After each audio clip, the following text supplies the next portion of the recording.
Welcome back to Monday Morning Mom. It's our fourth episode. Super excited. Getting the rhythm, am on track, and just could not be more blown away by the responsiveness that I've gotten so far. So, this is such a joy, and I absolutely love this. And so, we're going to dive in here yet again with another letter. So, for those that are new that haven't joined us before, my name is Erin. I'm a parent of two incredible children, both athletes. And that's really what drove my passion to starting Blueprint to Blue Chip and helping athletes find identity well beyond the game, focused on character, decision making. And it's a passion project of mine. It's my calling. And I love supporting parents and athletes on their journey because I think athletics can be one of the most incredible tools. So, with that being said, I've started this series and show called Monday Morning Mom, where moms or dads, parents reach out to me, similar to Dear Abby, for those that are probably my same age. Dear Abby, maybe for your younger crowd, there used to be a column in the newspaper, and you would write to Dear Abby, and she would write you back. So we do the same thing on this show. Parents write me, I read the letter on air, then I respond, and it gets put out every Monday morning at 8 a.m. So with that being said, here we go. And this comes from We Should Have Seen It Coming in Texas. So, Dear Erin, my son was the best player on the team every year he was ever on. From the time he was 8 years old, coaches pulled me aside to tell me he was special. We had heard Division I talent so many times, I started to believe it was just a matter of when, not if. He's a senior now, and somewhere between freshman and senior year, the other kids caught up. Some of them passed him. He's still good, genuinely good, but not that guy anymore. And everyone notes it, including him. What breaks my heart isn't the recruiting that didn't happen. It's watching him navigate a world that used to organize itself around him and now doesn't. The coaches who used to seek him out don't anymore. The teammates who used to look up to him now outperform him. He doesn't know how to be ordinary. He was never taught how. And I realize now that we spent so many years telling him he was exceptional that we never prepared him for this. That feels like our fault. How do I help a kid grieve something that was never guaranteed but felt like it was? We should have seen this coming. What a beautiful letter from We Should Have Seen This Coming in Texas. There's so much to unpack in this letter, which I love. Your vulnerability and really, I think, being willing to share and put that out there for us. And your son's a number one, not the only one. So I think it's really important to remember that, like, you're not rowing in this boat alone. And I think we want to acknowledge that. I think first and foremost, what really happens, I think, on a multitude of levels is, yes, our kids are talented. And how do we describe or support the kid and recognize his talents, but not allow him to become so identified with it or to become complacent or lazy or feel entitled? And I'm not saying you did any of those things, but I think when we overpraise, when we like, he's so talented, he's a Division I athlete, like, I think there's a recognition at that youth level, especially the early sports level, is to be really careful about just being like, you have a really talented kid. He's really athletically gifted. Rather than project like where he's going to go, just recognizing that he is gifted. And, there's something that you said in your letter that really struck out to me, and we'll kind of unpack it, is, I don't think you set him up for failure. I think it became there's many ways you can look at this, is like, did he still want it? And if he wanted it, he would have, I think, put in the work to continue to excel and exceed where those other kids were at. So as those other kids started to, I think, catch up, as you talked about in your letter, I think there's something about, did he become complacent? Like, it was almost like, well, it's almost a given. I was told how special I was so many times that then my effort didn't have to match the feedback that people were telling him. He is exceptional. Like, that doesn't change. Him being exceptional. Every human being is exceptional at something. But continuously having that drive and that focus to be exceptional is a whole different thing. And so, I think, how do we look, certain kids are more talented, gifted in certain areas than others. But you also have to couple that, if you want to perform at those next levels, D1, professional athletics, you also have to couple that with a high level of character, a high level of discipline, a high level of choice. That, I brought this up on another podcast, is you can never negotiate with the future that you want. So if he truly wanted a future with D1 athletics, he would not have negotiated one thing to have stopped himself from getting there. So if that was super important to him, he would have put in the work to ensure that he stayed ahead of where those kids were, knowing he was naturally talented. That also has to be coupled with the work ethic that it requires to maintain at that level.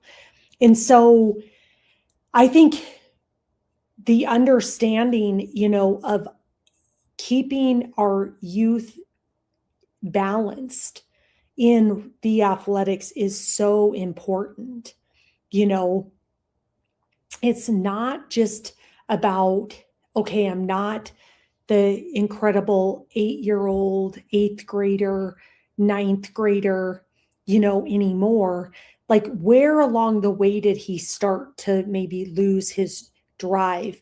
Maybe where did he start to take on a sense of entitlement of, I'm really good, so I don't need to put in the extra work that the other kids that were coming alongside me, maybe not as athletically gifted earlier in life, but were willing to put in the work in order to get there. And so, a lot of times, that work ethic, that drive has to be coupled with the talent. And so it's not, your fault. I think you said that. And I think there's a yes, it's partly your fault, and no, it's not your fault. I think the culture around early talent is intoxicating. And I don't know why any coach would be telling an 8-year-old, you're going to be going Division 1. You have another 10 years of growth development to take on. And so that's nearly impossible to lean into. But I think that's the detriment that we have in youth athletics right now, is we're telling these kids so early, and we're showcasing them, and we're getting times and, stats. And it's like, they're 8 years old. They're 8. They might be in third, fourth grade. It's like, they're children. Sports should be fun. Sports should be a lesson and a tool to teach our youth teamwork, communication skills, a love for a game, working together. There is so many lessons that we can just be teaching 8-year-olds. It's not, you're going to be D1 talent, and that's not setting them up for success. Setting them up for success is, you have a lot of raw talent, but it's going to take a lot of work to get, if this is what you want, this is going to take a lot of work to get you there. And so we have created this culture way too early. We're seeing a detriment, an erosion. We're seeing overuse injuries because parents are putting their kids in year-round sports. And it's like, okay, if you want to be good at football, you got to be good at football. I'm a proponent. Let your kid try every sport under the sun if they feel called to. Like, what a cool experience for them, you know? And I think it's so important as a parent to be keeping them level headed. And especially at the 8-year-old level, it's important to say, hey, thanks, coach. That's great. But you've got to keep the reality in check at home, and telling the coach, hey, we appreciate you see our son's talent. He's 8. He's 8. He might like this for a while. He might not like this in several months. Who knows? We don't know. He's 8. And so I think it's our job is as a parent is to celebrate them in the moment, but then also preparing them for tomorrow, and to also be reinforcing that your identity is not your sport. You're exceptional because of how you were made. You are exceptional because you're a child of God. You're exceptional because you have unique gifts that no other human being on this earth has, because no one is you. And so that's not on a football field or basketball field or baseball field. That's just how we were created. And how do you want to use, if you love sports, as a platform to express that? And so, really, I think it starts with how we treat our youth athletes. I know now he's a senior and you're watching kind of the grieving process, but I think it's important to check in with him of like, where did he want this to go? Did he want what these other people saw? Or did he just recognize that, love the celebratory environment around him? And ultimately, maybe he didn't care. At the end of the day, you have to ask him, you have to ask yourself, what do you love about the game? And why would you continue to show up and do it? There's a lot of kids that love to play in high school. Like, it start to just become, not I'm moving on, not that I'm going to get a scholarship, not that I'm going to get money or NIL. It's because they love the sport and they love just being a team member. They like to be a part of the team. And that's part of the high school experience. So what does along the way, as parents, we have to be checking in. What do you want to get out of this? And what they may want as a sophomore may not be what they want as a junior, maybe something different that they want as a senior. But our whole job is just to hold an environment where they can excel. And if it's in sports, great. If it's not in sports, great. Whatever that is, great.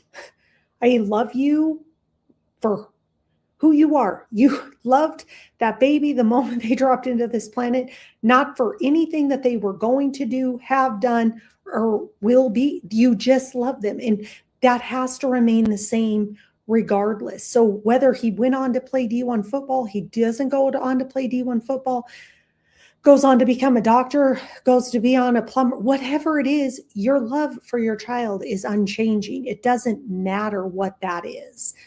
But making sure he's grounded in who he is, what he wants, and how he can set himself up to have the life that he has.